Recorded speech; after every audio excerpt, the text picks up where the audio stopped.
The city glowed beneath the glass walls of the penthouse, a sea of lights stretching over Manhattan. Emily Warren stood near the window, her hand resting on her small, pregnant belly, pretending to admire the skyline while her heart pounded so loud it drowned out the jazz humming from the built-in speakers. Behind her, crystal glasses clinked. Laughter, fake, polished, rehearsed, filled the room. Nathan Cole, her husband, looked flawless as always. Navy suit tailored on Fifth Avenue, a Rolex flashing each time he raised his glass. To everyone else, he was a Wall Street genius, a man who could turn a stock chart into gold. To Emily, he was a storm in a silk tie. He was charming his guests, telling them how family keeps a man grounded. His words landed like glass shards in Emily's chest. Every phrase sounded rehearsed, every smile sharpened. Next to him, a woman laughed a little too warmly. Clara Reed. Her shimmering silver dress caught the light, her hand brushing Nathan's arm like it belonged there. Emily's breath froze. Clara used to be her intern, bright and ambitious. Now she stood in the center of Nathan's circle, her perfume thick with victory. Emily forced herself to keep smiling, to play the role of the loving wife. "Emily," Nathan called, his voice smooth as champagne. "Come meet Clara. She's helped me a lot with our brand expansion." Our brand. Not his. Ours. The irony stung. Emily stepped closer, her heels sinking slightly into the thick white carpet. Clara's smile was polite, practiced. "It's so wonderful to finally meet you," she said, her tone dripping with something Emily couldn't name. Pity, maybe. "Nathan talks about you all the time." Emily nodded. "I'm sure he does." The men around them laughed, but Nathan's eyes flashed, warning her to stay in character. That single glance was enough to freeze her tongue. For the rest of the night, she stood like a prop, smiling when expected, sipping water from a crystal flute while everyone else drank wine. When the guests left near midnight, the silence in the penthouse was heavy, almost electric. The smell of cologne and expensive champagne lingered. Emily gathered the empty glasses, her reflection fractured in the mirrored wall. "Did you have to glare at Clara like that?" Nathan's voice came from behind her, low, even dangerous in its calm. "I didn't," she said quietly. You embarrassed me." He moved closer. She could feel his presence before she saw it. The air thickened, charged with all the things she wasn't allowed to say. Emily looked at his reflection instead of his face. "You embarrassed yourself," she whispered, almost too soft to hear. For a long second, nothing moved. Then Nathan smiled, a slow, practiced smile that chilled her. "Be careful, Emily," he said. "You wouldn't want people thinking you're unstable. Not in your condition."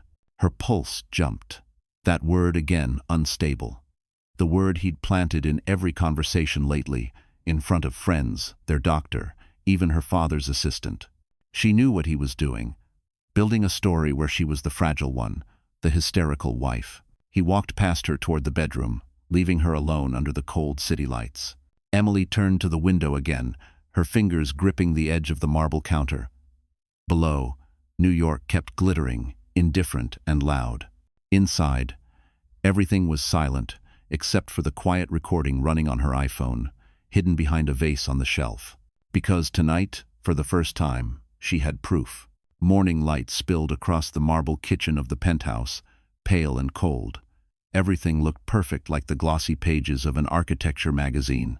The coffee machine hissed softly, filling the air with the scent of roasted beans. But Emily could barely swallow a sip. Her reflection in the stainless steel fridge looked like someone else, smiling, polished, hollow. Nathan was already dressed, scrolling through his iPad, his Mont Blanc pen tapping against the counter in rhythm. "The investors are flying in from London," he said without looking up. "I'll need you at the dinner tonight. Don't wear black, it makes you look tired." "Yes, Nathan," she said automatically. The words came out thin, like steam. He looked up and studied her face for a second too long. "You've been quiet lately. Everything okay?"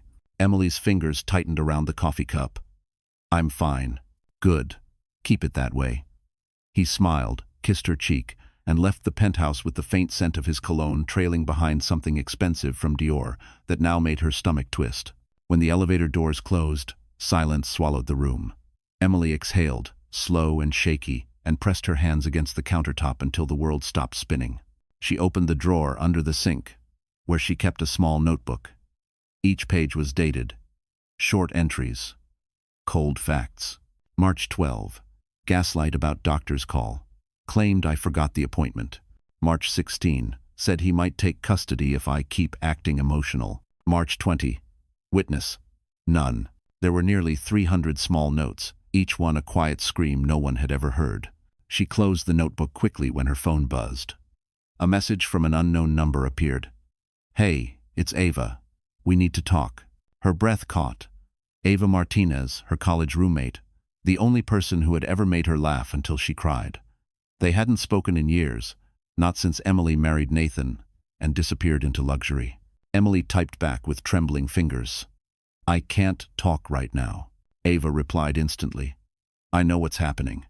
Meet me at the Starbucks on Central Park West. Noon. Please." Emily's heart pounded. How could she know?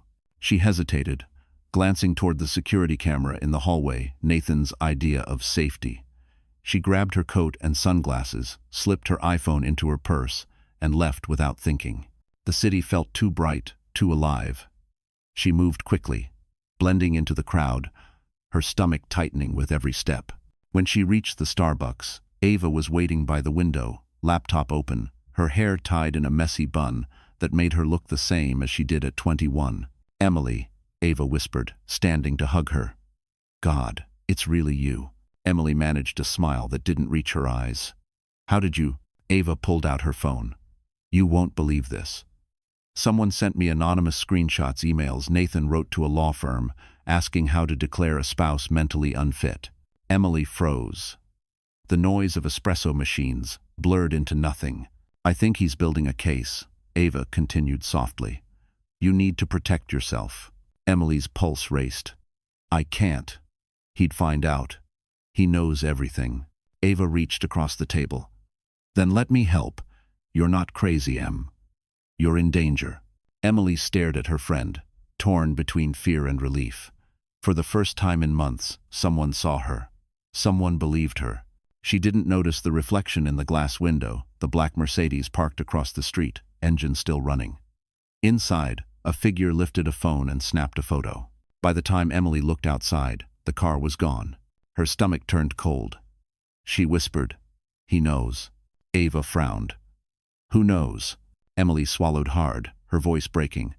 "Nathan, because he always knows."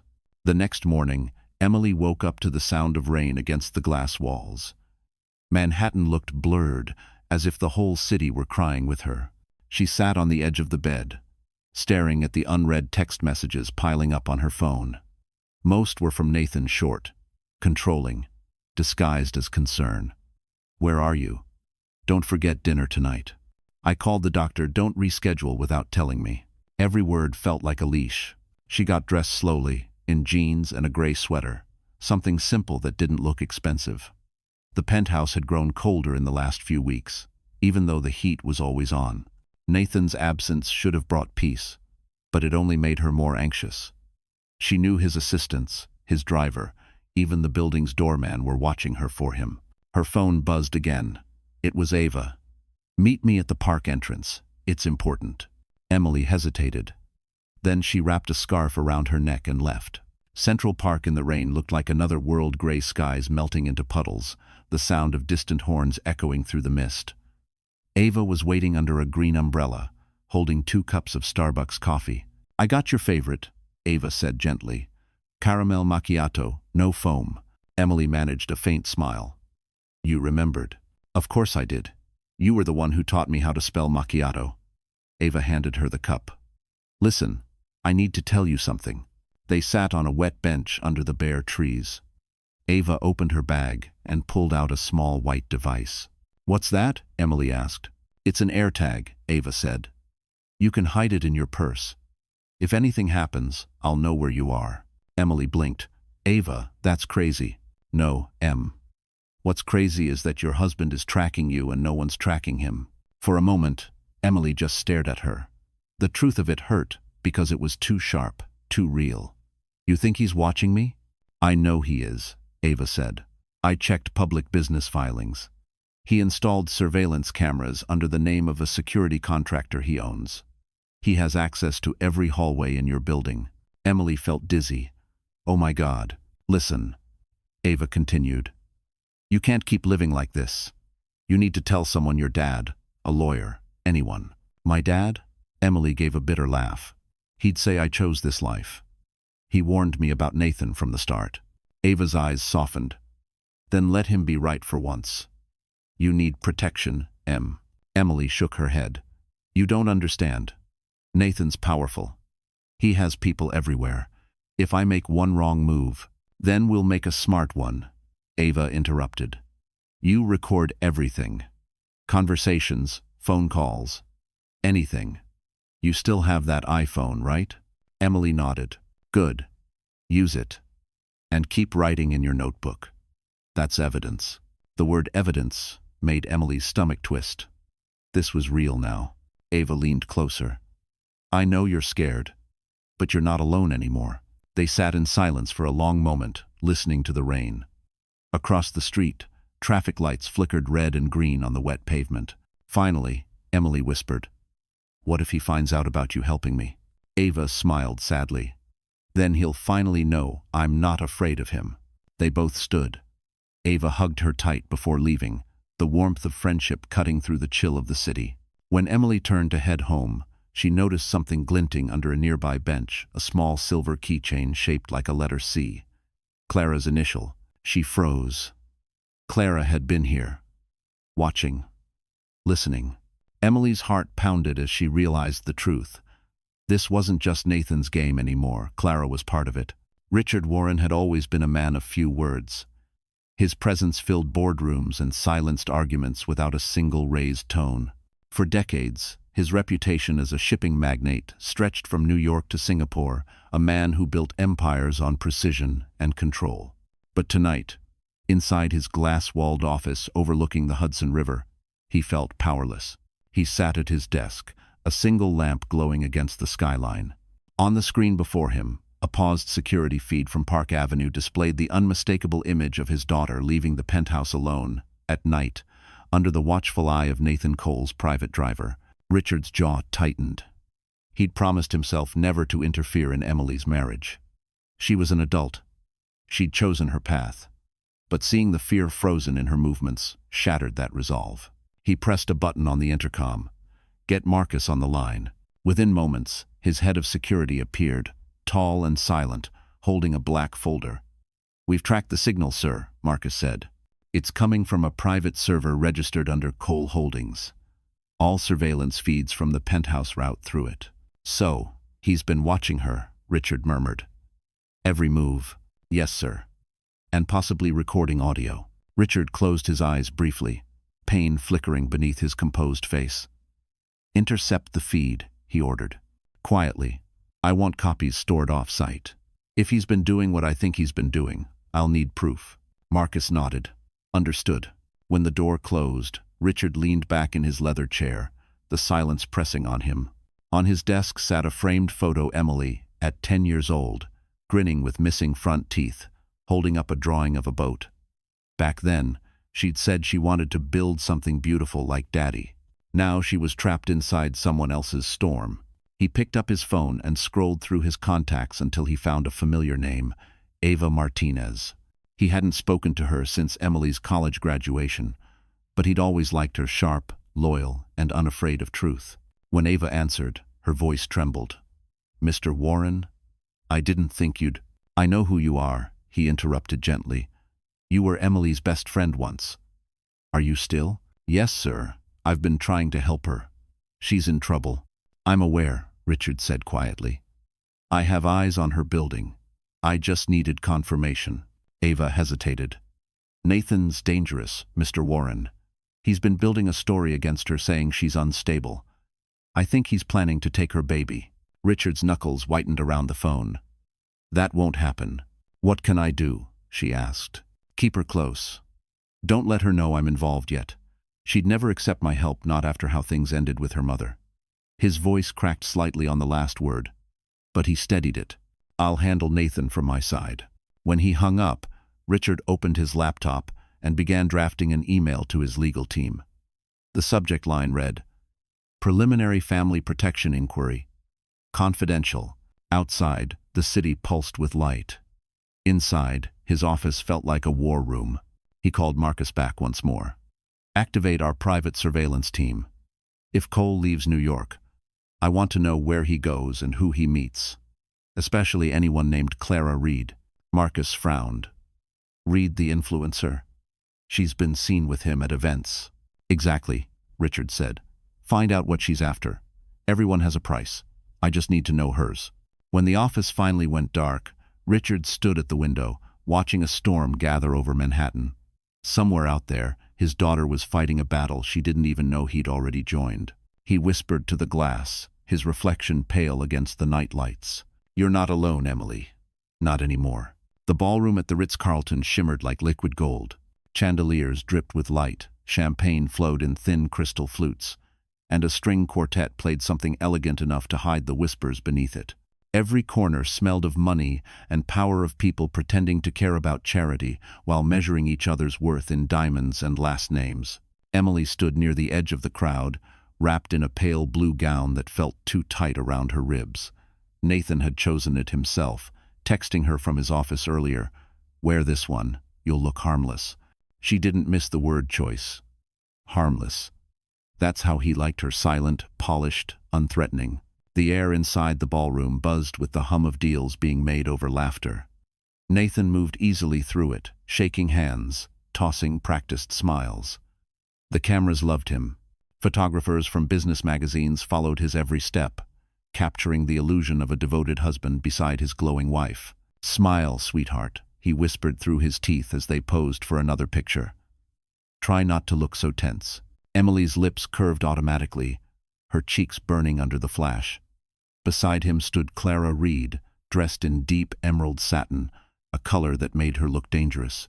She laughed softly at something Nathan said, her hand brushing the sleeve of his tuxedo as if by accident.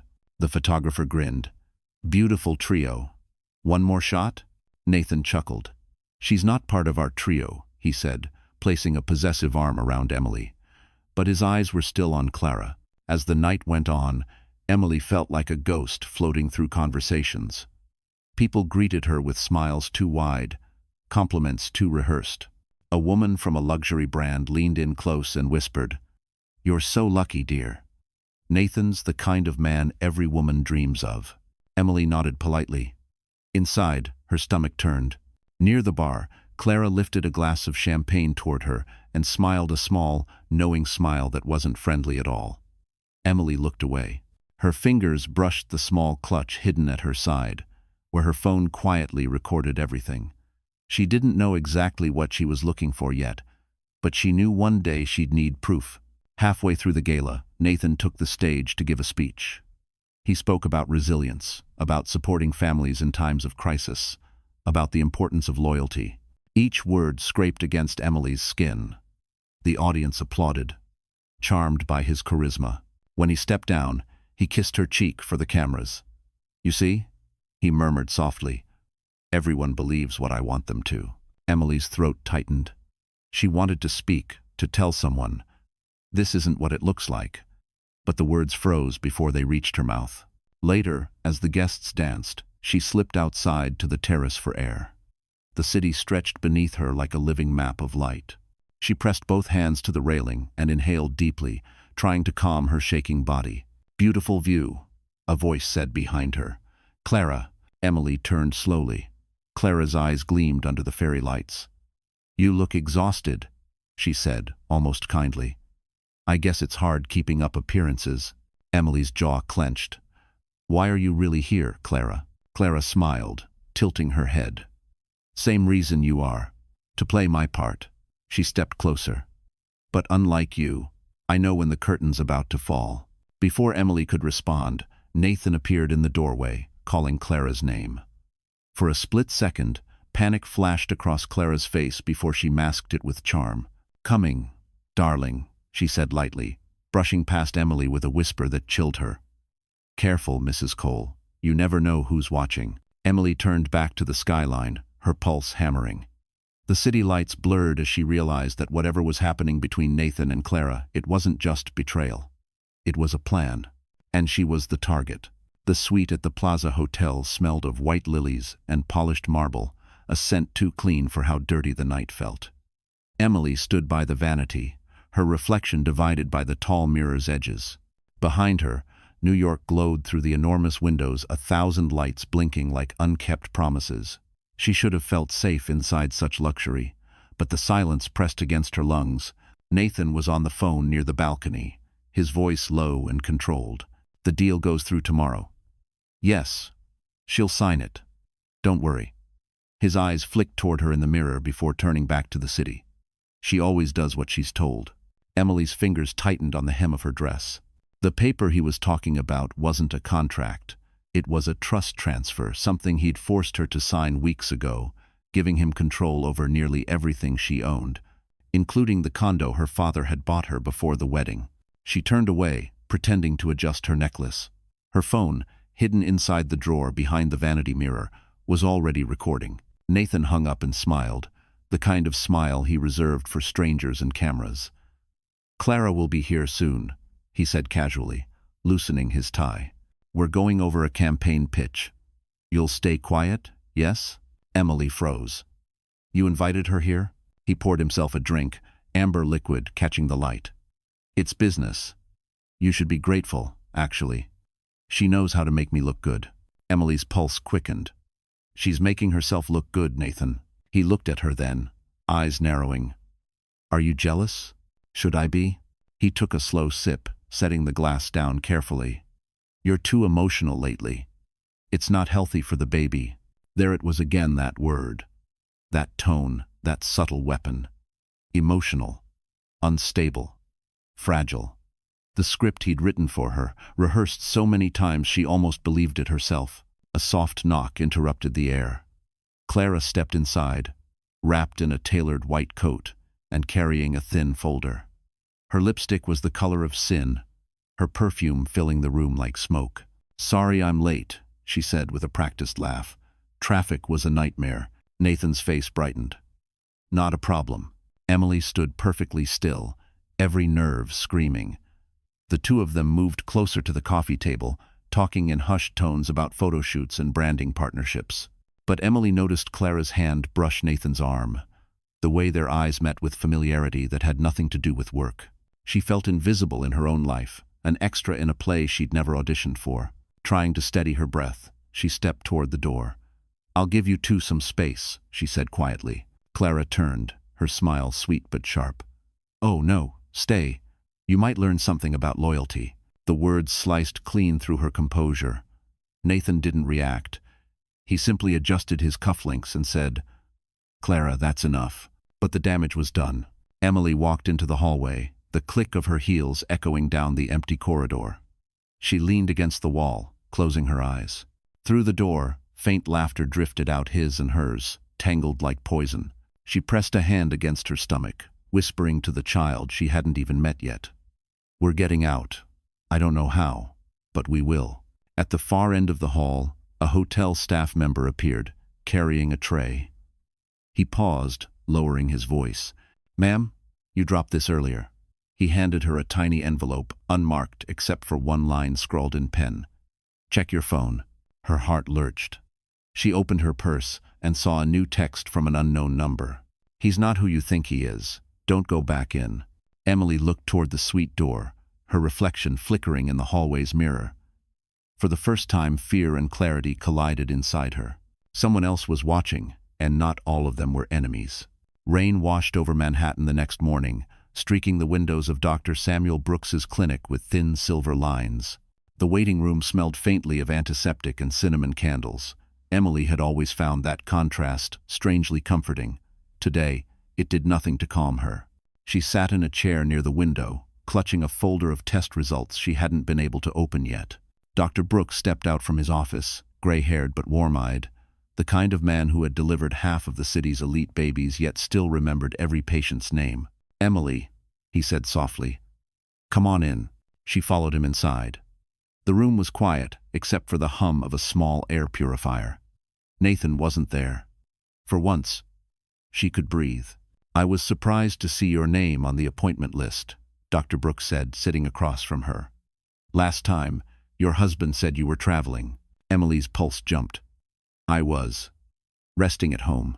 He studied her for a moment, then looked down at the chart. "Your blood pressure's higher than before.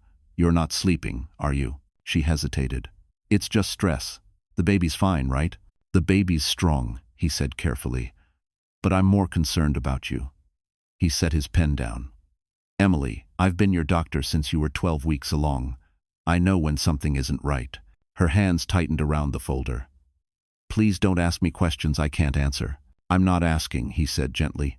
"I'm offering help." She looked at him then, really looked at him. For months, no one had asked how she was only what Nathan wanted. The urge to speak was like pressure behind her ribs, ready to explode. But the words stayed locked inside. "Emily," he said softly, "if someone is making you feel unsafe, you need to tell me.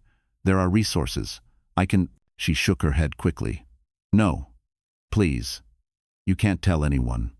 If he finds out—" Her voice trailed off. Dr. Brooks leaned back, silent for a moment. Then he reached for a drawer and pulled out a small card. "This has my private line, not the office number. If you ever feel like you or the baby are in danger, you call me directly, day or night." Emily hesitated before taking it. "Thank you." He nodded, then stood. "I'll print your test results. Wait here." As soon as he left the room, her phone buzzed. A message from Nathan flashed on the screen. "You're at the doctor? Don't discuss anything without me. Remember what we talked about." Her stomach turned. He knew where she was. Again, she deleted the message and glanced toward the hallway. Through the slightly open door, she saw Dr. Brooks speaking to someone at the reception desk. A woman in a beige coat, tall, elegant, familiar. Clara. Emily's breath caught. What was she doing here? Clara smiled politely at the receptionist, her voice carrying just enough for Emily to hear. "I'm here to drop off paperwork for Nathan Cole. He asked me to make sure his wife's file stays organized." Emily's skin went cold. When Dr. Brooks returned, Clara had already left. Emily stood up abruptly. "I have to go." "Emily, wait," he said, holding out the printed papers. "I'm scheduling a follow-up next week. Please don't miss it." She nodded quickly and rushed out. By the time she reached the street, her pulse was pounding in her ears. She opened the folder in the rain, scanning the last page of the report, and froze. Scribbled in Dr. Brooks's handwriting, half hidden under the prescription slip, were 6 words. "Someone altered your medical records careful." Thunder cracked above her, shaking the city awake. She folded the note into her palm, heart racing. If Clara had access to her doctor, then nothing about her life was private anymore. The next evening, Park Avenue looked like a postcard soaked in fog. Cars glided past in silence, their lights blurring through mist. From the penthouse window, Emily watched it all with the numb stillness of someone who had forgotten what peace felt like. The note from Dr. Brooks was hidden inside her sketchbook, beneath drawings she hadn't touched in months. Nathan's voice echoed from the living room, deep and confident, discussing numbers over a call. She could tell by his tone that he was talking about money, his true love. Clara's laughter floated faintly through the speakerphone. Emily didn't have to see the screen to know her name was lit up in bold letters. "Make sure those documents reach Zurich before Friday," Nathan said. "Yes, under Reed's name. Less exposure that way." Emily's heart thudded. Reed, as in Clara Reed. Her instincts screamed. Zurich wasn't about marketing. It was banking. Something bigger was happening. Something criminal. She slipped quietly toward her office, closing the door behind her. The air smelled faintly of dust and lavender. She opened her MacBook, fingers trembling as she searched for the contact labeled Dad's Legal. She'd saved it years ago but never used it. Before she could type, the screen flickered. A pop-up appeared. Remote access active. Her blood turned cold. Nathan was monitoring her laptop too. She slammed it shut and stuffed it back into the drawer. Her phone buzzed a new message from Ava. "I found something. We need to meet tomorrow. Don't reply, just show up." Emily locked her phone and hid it under a stack of art books. She turned off the lights, pretending to rest. From the living room came the sound of Nathan pouring himself another drink. Minutes later, his footsteps approached. "You're still awake?" he asked, stepping into the dim room. His silhouette filled the doorway, backlit by the glow of the city. "I was sketching," she said softly. He smiled faintly, crossing to her desk. "I miss when you used to design things for me." "You never asked," she said. He chuckled. "You stopped offering." His eyes scanned the room too long, too calculating. "By the way, Clara mentioned you two saw each other at the hotel. She said you seemed unstable." Emily's throat tightened. "She's lying." Nathan shrugged. "Maybe. But people believe what they see. And lately, you've looked anxious. Forgetting things. Overreacting."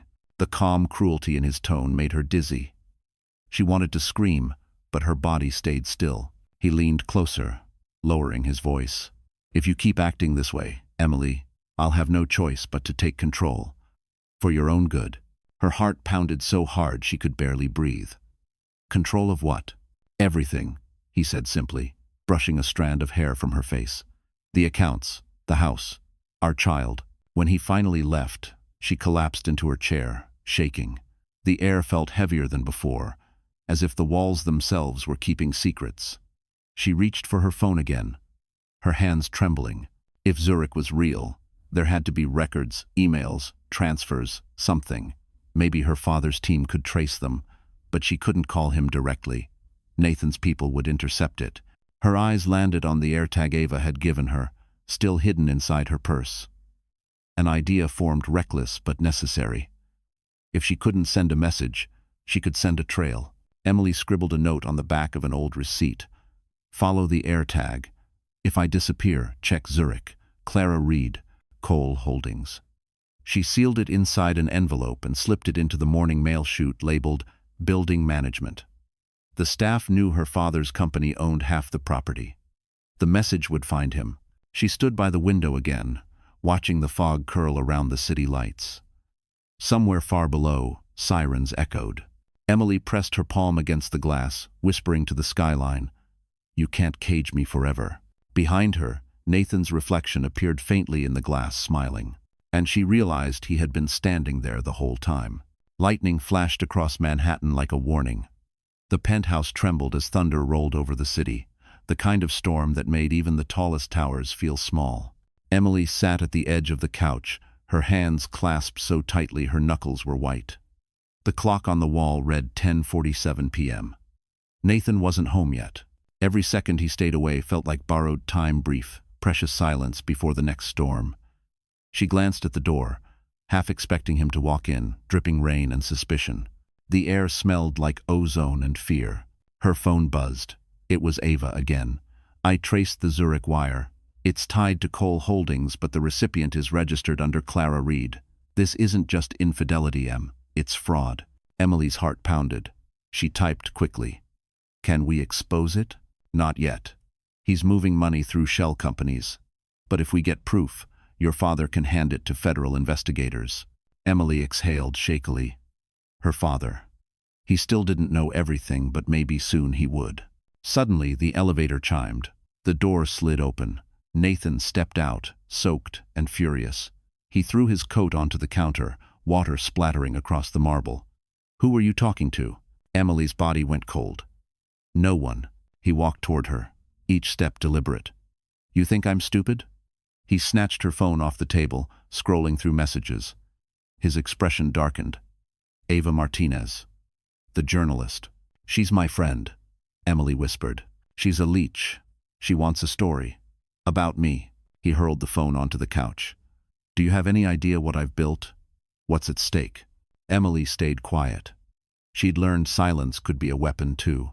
Nathan paced like a caged animal, muttering about investors, reputation, loyalty. Then he turned, his face calm again, the calm that terrified her most. "Tomorrow, you're coming with me to Zurich. We'll handle things together. And after that, I'll make sure no one ever questions your mental health again." Her pulse spiked. "Zurich. The money." He was running. "You can't just..." He cut her off. "I can do anything. You forget who I am." Outside, Wind howled against the glass. The city lights flickered under sheets of rain. Emily's eyes darted to her purse. The AirTag Ava had given her was still inside. If she disappeared, Ava and her father would know where to look. Nathan poured himself a drink, the ice clinking sharply. "You've been different lately," he said, almost conversationally. "Talking less. Watching more. Makes me wonder what's going on in that little head of yours." "I just want peace," she said quietly. He studied her. "Then stop inviting chaos." For a moment, their reflections faced each other in the window, his towering, her small but unbroken. The thunder cracked again, shaking the glass. Nathan sighed. "I'm tired of this drama. Go pack a bag. We leave at 8. Emily stood slowly. "All right." He disappeared into the bedroom. She waited until the door closed, then grabbed her phone and ducked into her office. She typed a single message to Ava. "He's leaving for Zurich tomorrow. Find Richard, tell him it's time." She hit send and deleted the thread. From the bedroom, Nathan's voice floated out, smooth again. "Emily, did I ever tell you what I love most about storms?" She froze. "What?" "They wipe everything clean." A shiver ran down her spine. She turned toward the window again, staring at the city that once made her feel infinite. Lightning split the sky, reflecting across the glass tower opposite theirs. In that flash of light, she saw her own reflection, not afraid this time, but determined. Nathan's voice echoed closer. "You still there?" "Yes," she said, her voice steady. "Just watching the storm." He laughed softly. "Good. It's a big one." Emily's fingers brushed the hidden envelope she'd mailed earlier. Somewhere in the city, her father already had it. The storm wasn't going to erase her, it was going to expose him. Morning broke over Manhattan in shades of gray and silver. Rain still clung to the skyline, washing the streets clean. From the top floor of the Warren Global Logistics headquarters, Richard Warren watched the city through floor-to-ceiling windows, his reflection sharp against the glass. The message his daughter had sent, those hurried words about Zurich and Clara Reed, played over and over in his mind. He had read it just once before encrypting and deleting it. But the tremor in her handwriting was enough. She was terrified. And that meant he no longer had the luxury of patience. His head of security, Marcus, entered the office. "Sir, our contact in the financial division confirmed multiple wire transfers over the past month. Large sums, routed through shell accounts under Reed's name. Looks like your son-in-law's been cleaning money." Richard didn't flinch. "Send everything to my private counsel and copy it to Agent Keller at the Bureau." Quietly, Marcus nodded. "What about Miss Emily?" Richard's expression hardened. "We bring her home." He walked to his desk, picking up a silver pen that gleamed under the morning light, a Mont Blanc Emily had given him on his 60th birthday. He clicked it once, steadying himself. "Nathan thinks he controls every move she makes. Let's prove him wrong." Within an hour, a convoy of black sedans rolled out from the company's private garage toward Park Avenue. Inside the lead car, Richard sat silent, watching raindrops race across the window. For the first time since his wife had died, he felt fear not for himself, but for the child who still called him Dad, even when she was too proud to need him.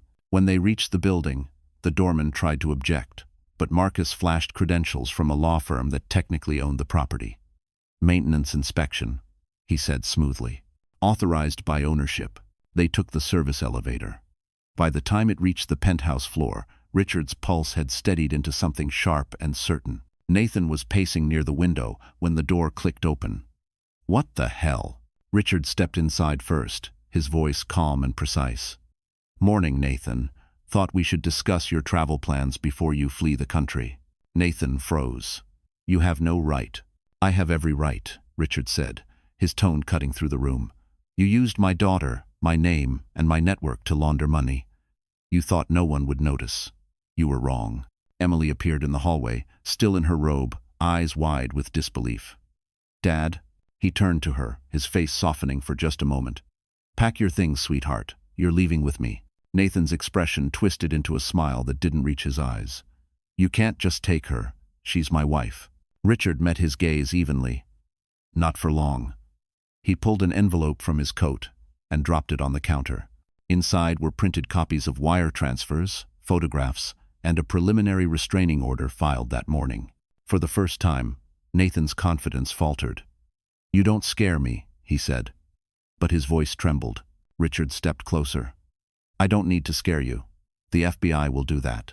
Marcus signaled from the hallway. 2 agents in plain clothes waited by the elevator. Emily stared at them, tears slipping silently down her cheeks. The tension in the room cracked like glass. Nathan tried to speak, but his phone buzzed. He looked down and paled. The name on the screen read Agent Keller, DOJ. Richard's voice lowered. "It's over." Emily moved toward her father, her hands shaking. He reached for her gently, pulling her close for the first time in years. "You're safe now," he whispered. For a moment, the world outside the penthouse vanished. Just a father, a daughter, and a lifetime of words left unsaid. But in the distance, police sirens began to rise over the hum of the city. And Emily realized that for the first time in months, the sound wasn't frightening, it was freedom coming for her. The marble floors of the family court building gleamed beneath the harsh fluorescent lights. Reporters lined the hallway, whispering as camera shutters clicked. The story of Nathan Cole, the golden boy of Wall Street, now accused of fraud, had spread faster than wildfire. But for Emily, the noise around her faded into static. All she heard was the steady rhythm of her own heartbeat.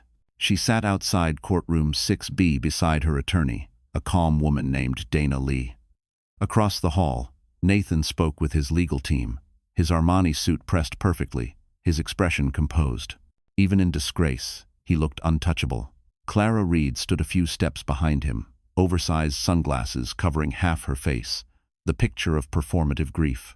"Try not to look at them," Dana murmured, sliding a file across the bench. "Focus on your testimony. You've already won half the battle, the financial evidence, and those recordings speak louder than anything." Emily nodded, her fingers trembling around the pen she held. She didn't want to testify, but she knew she had to. At the end of the corridor, the elevator chimed. Her father stepped out, flanked by 2 men from his legal department. The moment she saw him, something inside her unclenched. He met her eyes, gave a slight nod, and took a seat across the hall. Silent support. Unmoving strength.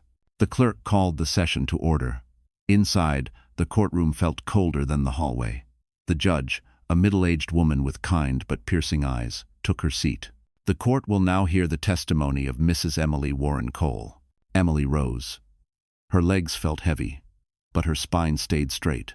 Nathan's attorney, a slick man named Mitchell Grant, began with a smile that didn't reach his eyes. "Mrs. Cole," he said, "isn't it true that you've struggled with anxiety during your pregnancy?" "Yes," she said calmly. "Any woman under surveillance by her husband might." Murmurs rippled through the gallery. Grant's smile faltered. "Objection speculative." The judge raised a hand. "Overruled. Proceed." Emily's gaze flicked toward Nathan. He didn't flinch. He just sat there, polished, unreadable. Grant shuffled his papers. "You claim Mr. Cole manipulated your finances. Do you have proof?" Emily opened her folder, revealing copies of transfers, contracts, and screenshots. "Every signature here was taken under pressure. I signed because he threatened to declare me mentally unstable. I didn't even know he was moving money through another name until Ava Martinez found the Zurich link." Grant stiffened. "So, you relied on a journalist?" "I relied on a friend," she said. "Someone who saw what no one else wanted to see." Her words hung in the air. When her turn ended, Dana handed her a tissue. "You did perfectly," she whispered. Then it was Nathan's turn. He stood, unbothered, charming as ever. "Your Honor, my wife has suffered from paranoia. She's been manipulated by people trying to ruin me. This is a witch hunt fueled by my father-in-law's vendetta." The judge leaned forward. "You're saying the financial documents are fabricated?" "Exactly," Nathan said. "I'm innocent." Dana rose calmly. "Then perhaps the court should hear from Miss Reed." Clara froze. Her name had been called before she could prepare. She walked stiffly to the stand, her heels clicking like a ticking clock. "Miss Reed," Dana began, "is it true that you handled certain financial transactions for Mr. Cole?" Clara hesitated. I don't recall." Dana clicked a remote. The screen behind her lit up with a series of emails, one of them signed by Clara herself.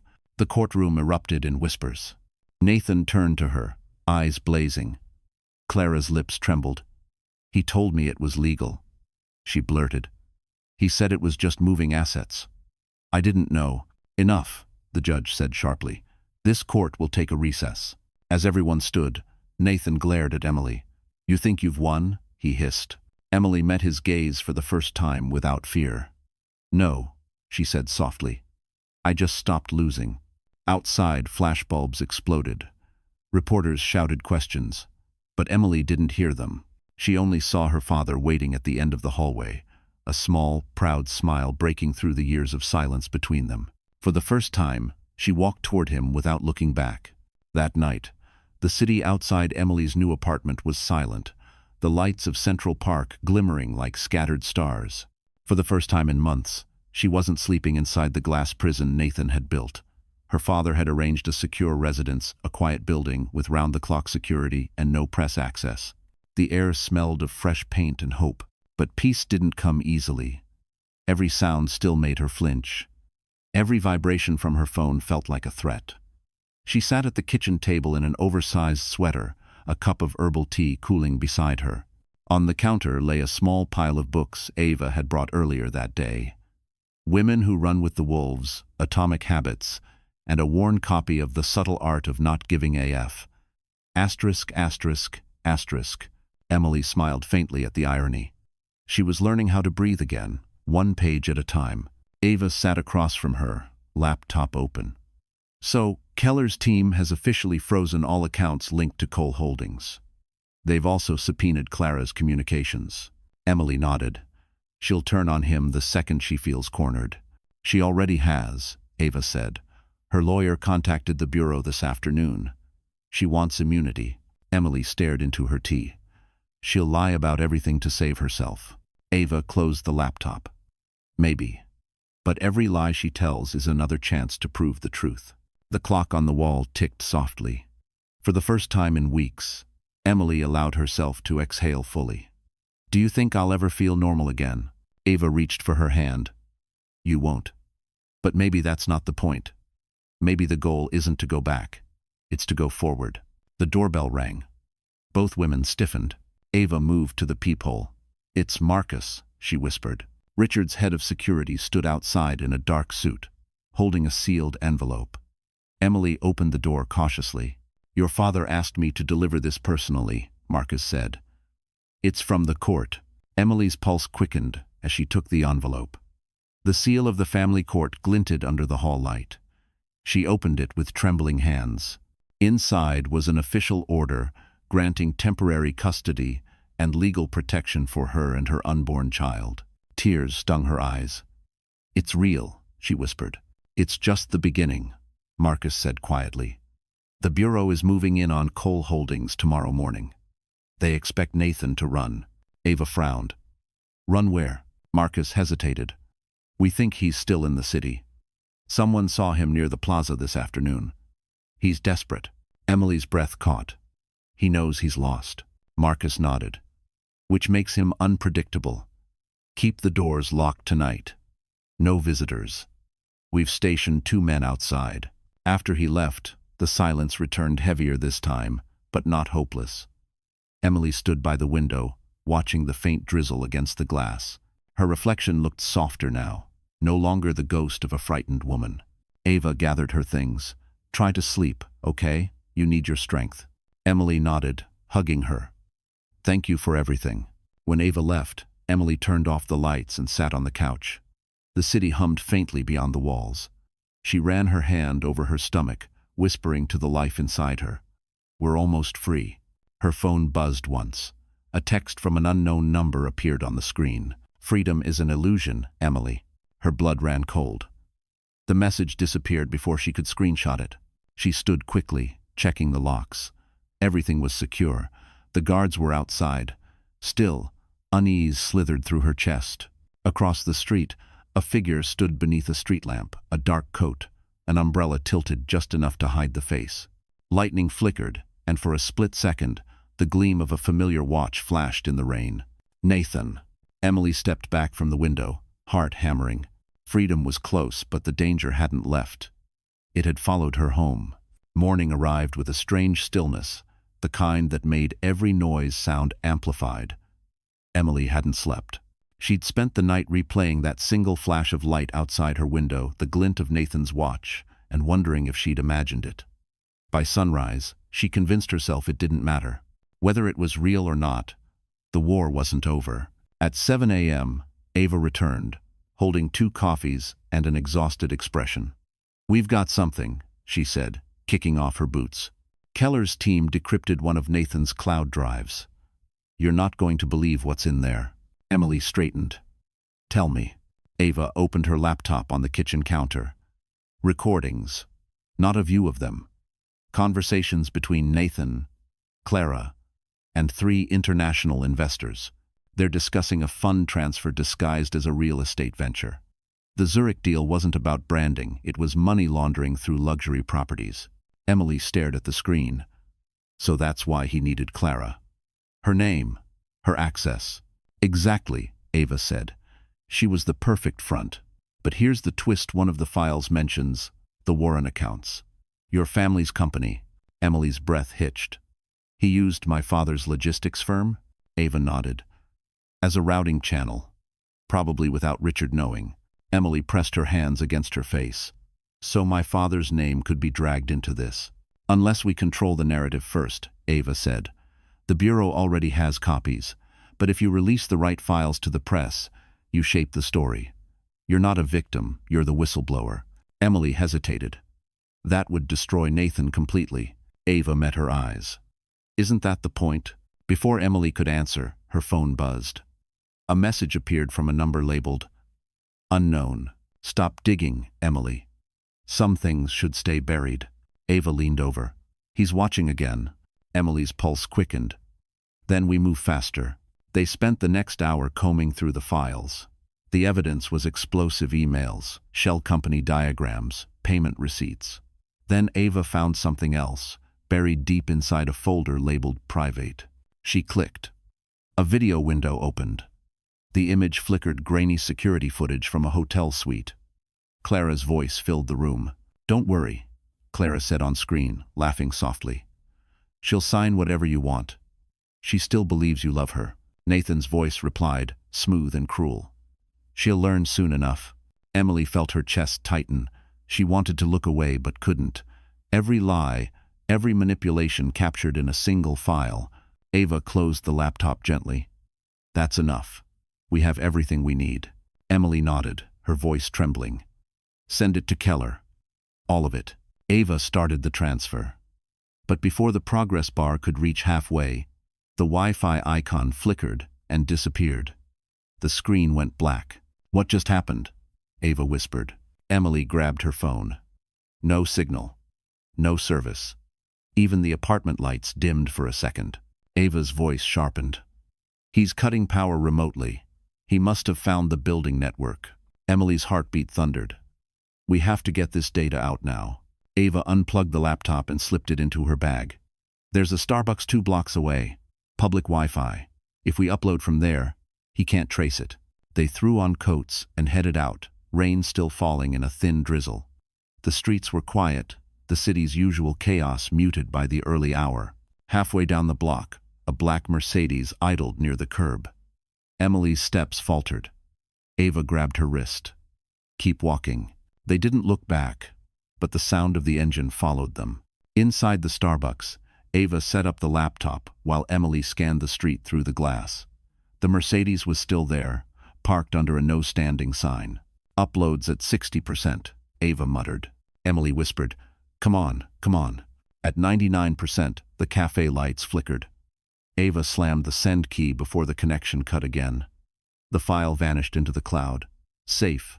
They looked at each other, breathless. Outside, the Mercedes pulled away. Emily sank into her chair, trembling with relief. It's done. Ava smiled, exhausted. No, Emily, it's just beginning. The world's about to see who Nathan Cole really is. The morning of the confrontation rose crisp and cold. The kind of New York morning when the light cuts sharp through glass towers. At the top floor of Cole Capital, the boardroom gleamed like a set for power. Glass table, chrome edges, a skyline made of money. Nathan sat at the head of it, tailored perfection. flipping through papers that no longer held the future he imagined. He didn't know Emily was coming. Richard Warren had arranged the meeting through lawyers and intermediaries. Officially, it was to discuss the liquidation of joint assets between Cole Capital and Warren Logistics. Unofficially, it was the final act in a play Nathan didn't know he'd already lost. Emily stepped out of the elevator, flanked by Dana Lee and Marcus. She wore a tailored white suit that looked almost luminous against the dark mahogany doors. Gone was the woman who whispered her words. The one standing now had her father's stillness and her own quiet fire. Nathan looked up, surprise flashing in his eyes before he masked it with a smirk. "Emily, didn't expect to see you here." "Good," she said. "I didn't come for your expectations." The room froze for a second, the tension humming like an electric wire. Richard entered behind her, calm and deliberate, carrying a slim folder. "Let's get to it," he said, setting the folder on the table. "You've transferred over $14 million through offshore fronts under Reed's name. The Bureau now has copies of those files." Nathan's laugh was sharp. "You think you can scare me with paperwork?" "It's not paperwork," Richard said evenly. "It's evidence." Emily slid a small USB drive across the table. "This contains recordings of your conversations with Clara. The same ones the press will hear in about 10 minutes. Nathan's hand froze above the drive. "You wouldn't dare." "Try me," she said softly. Clara entered then, escorted by her lawyer. She looked pale, tired, dressed in black. Nathan turned toward her, anger flaring. "You?" Clara didn't meet his eyes. "I told them everything, Nathan. I gave them the passwords. I'm done protecting you. You think they'll spare you?" he hissed. "I don't care," she said. "I just want out." The boardroom filled with the quiet chaos of papers rustling, phones vibrating, the hum of truth pushing through the cracks. Nathan's facade began to crumble. His lawyer whispered urgently, "They've already filed. It's over." He turned on Emily, fury radiating. "You set this up with your father. You always wanted to ruin me." Emily met his rage with silence, steady as the skyline behind her. "No, you ruined yourself. I just stopped pretending not to notice." For a heartbeat, the world seemed to hold its breath. Then Richard stepped forward, sliding a final document across the table. "This is your last offer," he said. "Sign the transfer of remaining assets to cover restitution, and you walk into custody with dignity. Refuse, and the next face you see will be Keller's with a warrant." Nathan's eyes darted to the folder, then to Emily. "You think this makes you better than me?" "No," she said. "It just makes me free." His hand shook as he grabbed the pen, scrawling his signature with a fury that tore through the paper. When he threw the pen down, it rolled across the table and stopped at Emily's side. She picked it up calmly, tucking it into her jacket pocket like a trophy. Outside, the first ring of police sirens echoed faintly through the high windows. Nathan heard it too. The realization spread across his face like a shadow, inevitable and final. Richard closed the folder. "We're done here." As they turned to leave, Nathan called after them, voice breaking with disbelief. "You can't just walk away from me." Emily looked back once, her expression unreadable. "Watch us." The elevator doors slid shut between them with a quiet hiss. Inside the rising silence, she finally exhaled. For the first time in years, the air felt like hers. The chandeliers of the River Cafe glittered above the East River like captured stars. Outside, the Brooklyn Bridge arched over the water, each light trembling in the night wind. Inside, journalists, investors, and socialites gathered under the pretense of charity, champagne in hand, unaware they were about to witness a reckoning. Ava had arranged everything, the guest list, the photographers, even the subtle leak that Emily Warren would make her first public appearance since filing for divorce. "Let them think it's a comeback," she'd told her. "They'll never see what's really coming." Now, standing beneath the crystal glow, Emily smoothed the fabric of her black silk gown. Her father was nearby, speaking quietly with Agent Keller, who blended into the crowd in a plain tuxedo. Every camera in the room pointed toward the stage, waiting.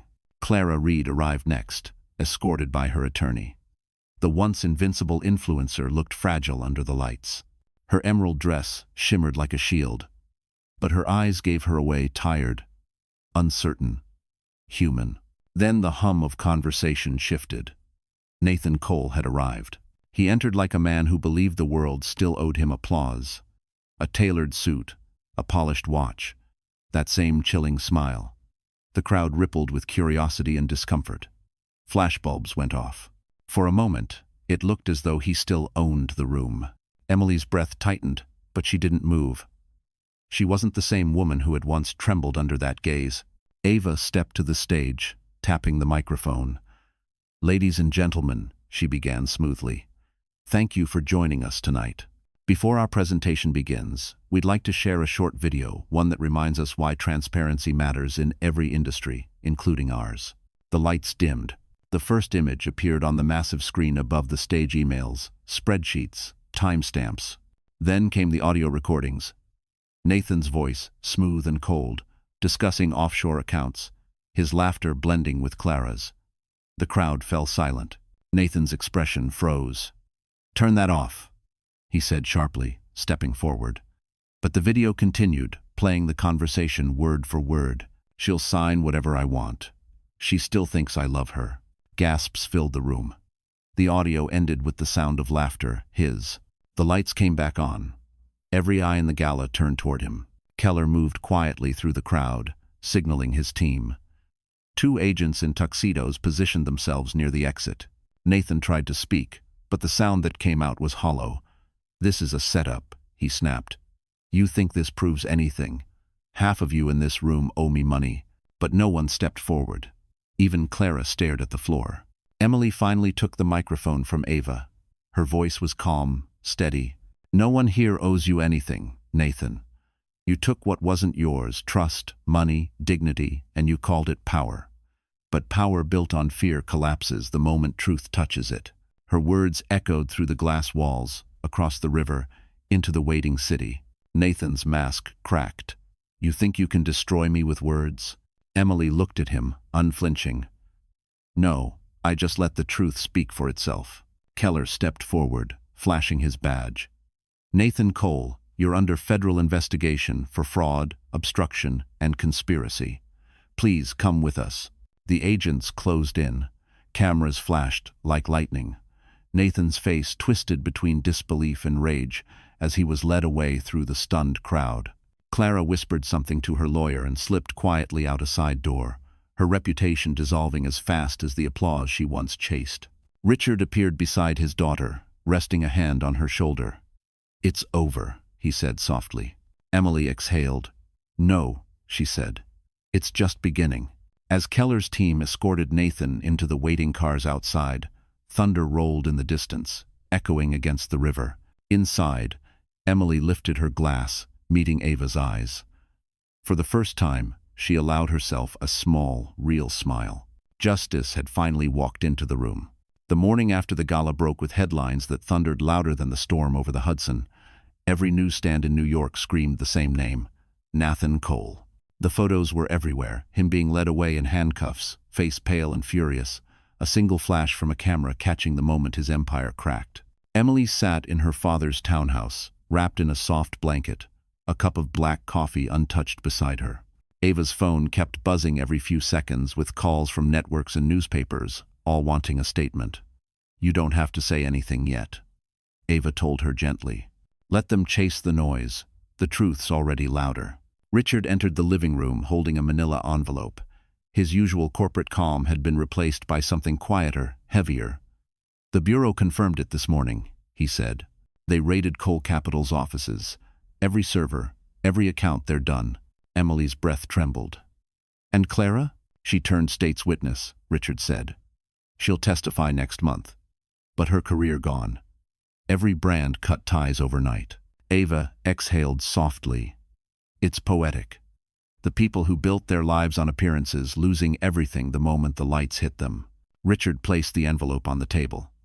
"There's one more thing. The Bureau discovered Nathan wasn't just laundering money. He was investing it in false projects under other people's names. One of them was yours, Emily. They're working to clear your name completely." She nodded slowly, absorbing it. For the first time in months, she didn't feel hunted. "So, it's really over." Richard gave a faint smile. "Legally? Yes. But emotionally, That takes time. Ava's phone buzzed again. She frowned, reading a new notification. You might want to see this, she said, turning the screen. A live video was streaming on a major news channel. Nathan being escorted into federal court, surrounded by reporters. Microphones clashed as questions flew. Mr. Cole, do you have any comment? Did your wife know about the money? Were you involved with Clara Reed? Nathan's voice cut through the chaos, defiant. This is all lies. My wife and her father framed me. Emily turned off the sound. He's still performing. Richard shook his head. He doesn't know how to stop. By noon, the press outside the townhouse grew thicker. Dana Lee, Emily's attorney, arrived and briefed them on next steps. Restraining orders finalized, trust funds restored, new legal identities for protection if needed. You've got control now, Dana said, packing her files. Not just of your assets, but your story. When the door finally closed behind her, silence settled over the room again. Emily walked to the window. Down below, the street shimmered with early sunlight after rain. A delivery truck passed, splashing through puddles. For the first time in what felt like forever, she saw beauty in something ordinary. Ava joined her. You know, people are already calling you a symbol, she said softly. The woman who exposed the wolf in a designer suit. Emily laughed quietly. I don't want to be a symbol. I just want peace. You'll have it, Ava said. You earned it. Later that afternoon, Keller called to confirm that Nathan had been denied bail. Clara's confession, combined with the Zurich records, had sealed the case. The final hearing would come in weeks, but the outcome was clear. When Emily hung up, she turned to her father. Do you think people like him ever regret it? Richard paused. No. But they remember it. Every single day they wake up and realize the power they worshipped turned into a cage. Outside, the sun broke through the clouds, throwing gold over the city. Emily closed her eyes and let the warmth hit her face. The woman who once hid in shadows now stood in the open light. She whispered to herself, not as a vow, but as a quiet truth. I'm free. And somewhere in a cold cell across the river, Nathan Cole finally understood what freedom really cost. The hospital room was quiet, except for the rhythmic beep of the heart monitor and the soft hum of rain against the window. Emily lay in bed, pale but glowing, her hands resting on the bundle in her arms. Her son slept soundly, tiny fingers curled around the edge of his blanket. Outside, the storm that had haunted New York for 3 days finally began to fade. It felt symbolic, like the city itself was exhaling with her. Ava entered first, her usual sharp confidence replaced by tenderness. He's perfect, she whispered, setting a bouquet of white tulips on the bedside table. Looks like you. Emily smiled faintly. Poor kid. Ava laughed softly, pulling up a chair. How do you feel? Tired, Emily said, brushing a strand of hair from her face. But different. Like everything that hurt me finally stopped echoing. The door opened again. Richard stepped inside, quieter than usual. His gray suit looked slightly rumpled, his eyes soft. In his hands was a small silver bracelet, engraved with a single word, hope. He placed it gently beside the baby. Your mother used to give these to the charity homes she sponsored, he said, voice thick. She believed every child deserved a symbol of hope. I think she'd want him to have one. Emily blinked back tears. Thank you, Dad. He nodded, sitting carefully at the edge of the bed. For a long moment, they said nothing. The silence wasn't heavy this time. It was healing.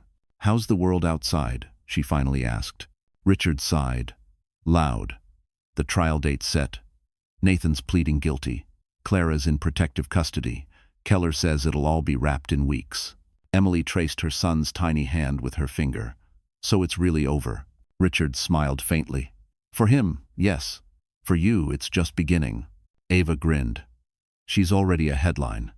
Every morning show wants to talk about resilience, recovery, all that inspiring stuff. You could start a foundation if you wanted. Emily looked thoughtful. A foundation? Ava nodded. For women who can't leave, who don't have a father with lawyers or a friend with connections. The 300 Voices Foundation. You tell your story once, and it speaks for all the ones who can't. Richard's expression softened with pride. That's a legacy your son could be proud of. Emily stared out the window. The rain had stopped completely, Rays of sunlight spilled across the skyline, glinting on wet rooftops. She remembered every dark night, every whispered fear, and realized how far she'd come. "Yes," she said quietly, "let's do it." Ava smiled. "Then it's settled.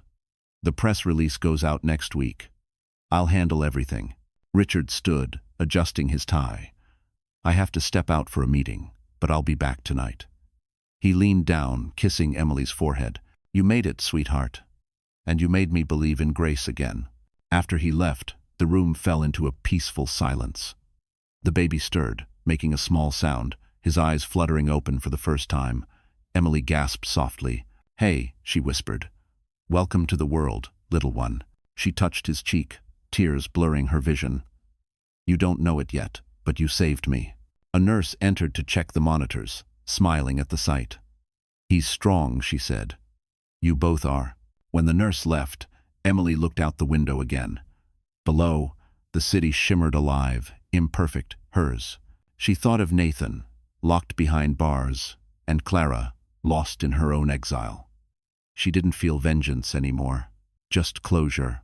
The baby's tiny hand reached up, brushing her chin. Emily laughed softly through her tears. "You and I," she whispered, "we're going to build something beautiful out of what they tried to break."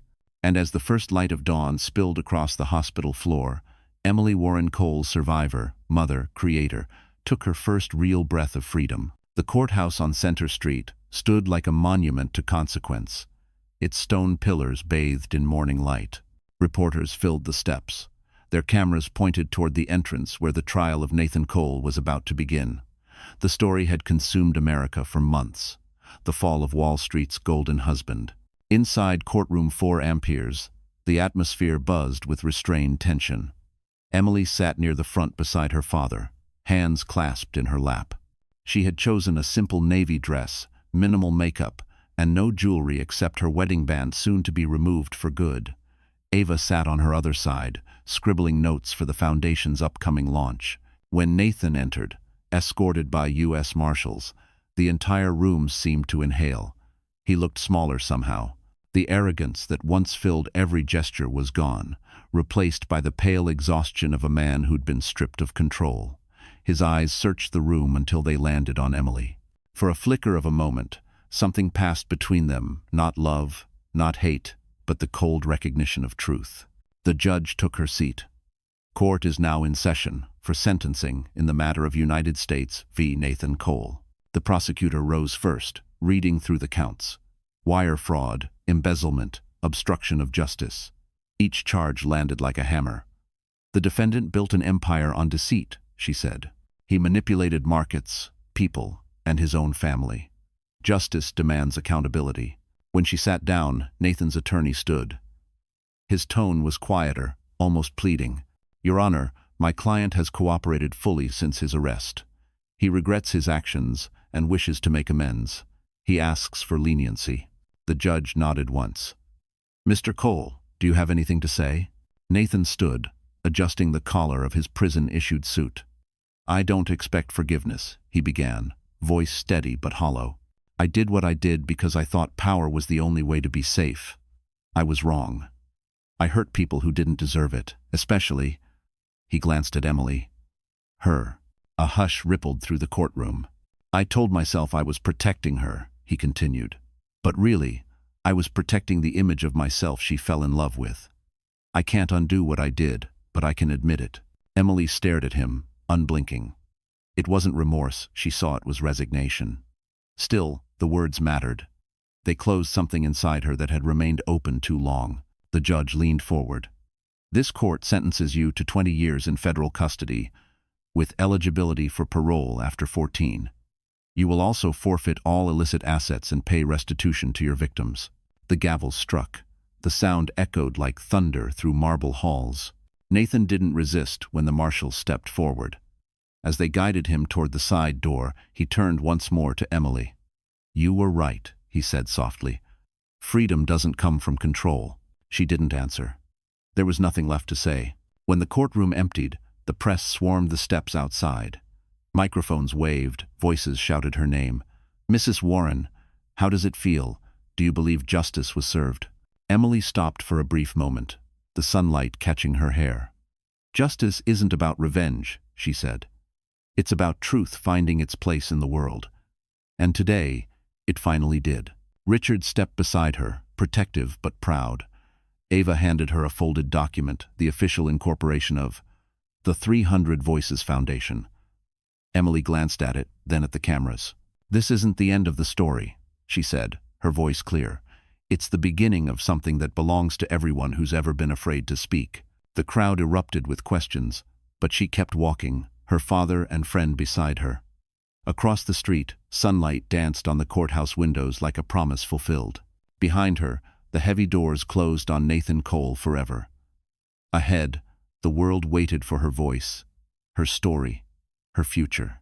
And for the first time, Emily Warren didn't look back. 6 months later, spring returned to New York like a slow breath. The city that once felt like a cage now felt alive again, green buds lining the streets, the smell of rain mixing with coffee from corner cafes. On a quiet morning in Soho, sunlight spilled through the windows of a newly renovated design studio. The brass plaque outside read, "Warren and Light, Brand Design Studio." Inside, Emily adjusted a frame on the wall. It wasn't a diploma or award, but a single page printed with the foundation's mission statement, to help women find their voices after silence. Beneath it, the name, the 300 Voices Foundation, gleamed in soft gold. Her son, now a few months old, slept peacefully in a stroller beside her desk. The rhythmic sound of his breathing grounded her. She'd chosen this office because it looked out onto a narrow cobblestone street, a view of motion and stillness at once. A knock sounded at the glass door. Ava stepped in, carrying 2 coffees. "Guess who just hit 100,000 followers?" she said with a grin. Emily laughed. "You're kidding." "Nope. The foundation's message went viral last night after your interview aired. Donations are coming in from everywhere, even Europe." Emily took the coffee and shook her head. "I don't care about the numbers, Ava. I just want it to reach someone who needs it." Ava sat across from her. "It already has. You're giving people hope, and that's something even Wall Street can't buy." They shared a quiet smile. The studio phone rang. Emily answered. "Warren and Light, this is Emily." "Miss Warren," said a warm male voice on the other end. "This is Michael Hayes from the Hayes Foundation. I wanted to congratulate you on the launch. Your story inspired our board to partner with your initiative."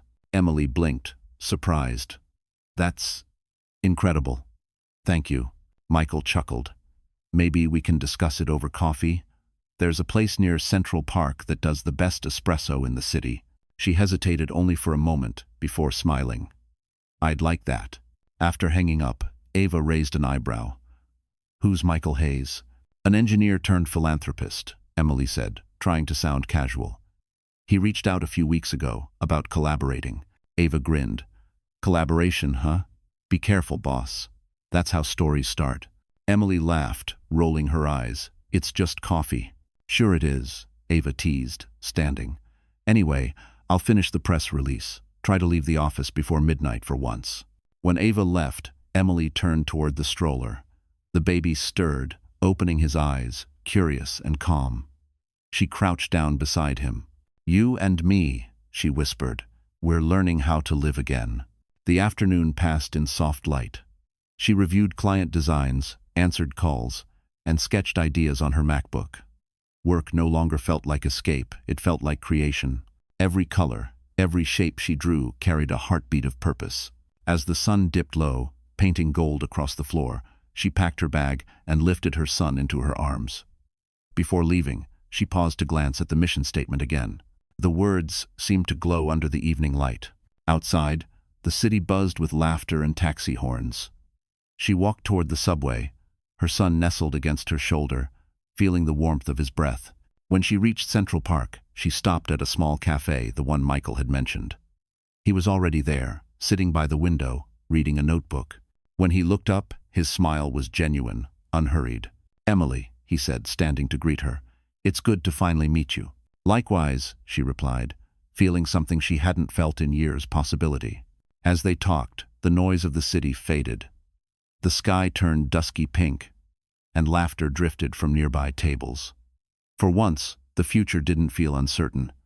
It felt open, Emily looked out at the park, at the world reborn around her, and thought, maybe healing doesn't come all at once.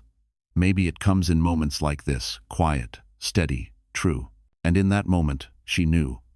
Her life was no longer about surviving. It was about living. The Hamptons' air carried the faint scent of salt and wildflowers. Waves rolled softly against the shore as gulls wheeled above the water, their cries folding into the rhythm of the afternoon. A white wooden house stood on a small rise overlooking the ocean, modern but warm, its windows thrown open to the sound of life. Inside, Emily arranged fresh peonies on the dining table while her son crawled across the sunlit floor, babbling in delight. The house was quiet but not lonely. It hummed with the peace she had fought to earn. Ava's laughter drifted from the kitchen. "He's getting faster every day." I turned around for 2 seconds, and he was halfway up the stairs. Emily smiled. That's his grandfather's spirit. Determined and impossible to stop. As if on cue, Richard entered from the patio, barefoot, holding 2 mugs of coffee. His hair was windswept, his expression soft. The man who once commanded boardrooms now looked perfectly at home in linen and sunlight. "I remember when you were that fast," he told his grandson, setting the mugs down. "You used to run circles around your mother in the garden." Emily laughed. "That was before you introduced me to corporate schedules." He smiled. "And you survived both." They stepped outside together, the ocean stretching endlessly ahead. A gentle breeze lifted Emily's hair as she closed her eyes, listening to the surf. Every wave sounded like a heartbeat she finally recognized as her own. "I can't believe how far we've come," she said quietly. "There were nights I thought we'd never make it out." Richard looked at her, pride shining in his eyes. "You didn't just make it out, Emily. You built something out of the wreckage. The foundation, your studio, your life, none of it came from luck. It came from strength." She touched his arm. "And from love. I couldn't have done it without you." Before he could answer, a familiar voice called from the porch. "Am I interrupting something poetic?" Michael Hayes stood in the doorway, sleeves rolled up, holding a box of pastries. He grinned. "Ava told me no one here knows how to take a break, so I brought reinforcements." Ava followed behind him, holding lemonade. "You're late, Hayes. We've been productive for hours already." "Productive?" he teased. "I thought this was supposed to be a weekend off." Richard chuckled and retreated inside to set the table, leaving the younger ones outside. Michael handed Emily a pastry. "They're from that cafe near Central Park, the one where we first met." She accepted it, smiling. "You remembered." "I remember everything," he said simply. The wind shifted, carrying the scent of the sea and sugar. For a moment, Emily looked at him and saw not a rescuer, not a reminder, but a man who met her where she was free, equal, unbroken. Later, as the sun began to sink, they gathered on the deck. The horizon turned from gold to violet, the waves catching the last light of day. Ava clinked her glass against Emily's. "To second chances," she said. "To truth," Richard added. Michael raised his own glass. "And to courage the quiet kind that changes everything." Emily looked at the faces around her, her father, her friend, this new beginning of a man who didn't need to fix her. She felt the weight of everything she had endured, not as pain anymore, but as proof. She stood, holding her son in her arms, and faced the sea. "For every woman who's ever been silenced," she said softly, "may she find her voice again, and may it echo louder than fear." The wind carried her words out over the water, scattering them like blessings. As the first stars appeared, the house behind them glowed with light and laughter. Emily turned back, smiling. "Come on," she said. "It's getting cold." And as she stepped inside, the waves kept their rhythm, endless and calm like freedom itself. So, that's how the story ends, my friends. You're still here, aren't you? If you've made it all the way to this moment, something inside you has probably been touched, maybe softly, maybe deeply. Emily's journey wasn't just about escaping pain. It was about rediscovering her voice, her peace, and her power. Marcus Aurelius once wrote, "The happiness of your life depends upon the quality of your thoughts." And that's exactly what this story reminds us. No matter what tries to silence us, healing begins when we change the way we see ourselves. Pain doesn't have to define you, it can refine you. If you've ever felt small, trapped, or unheard, remember that courage isn't loud. Sometimes It's the quiet decision to start again, to choose peace, to walk toward the light even when your voice trembles. So tell me, did Emily's story move you too? If it did, don't keep it to yourself, share it with someone who might need a little hope tonight. And if you'd like to keep walking this journey of strength, healing, and rebirth with us, hit that like button, share this video, and subscribe. Your story matters too more than you know.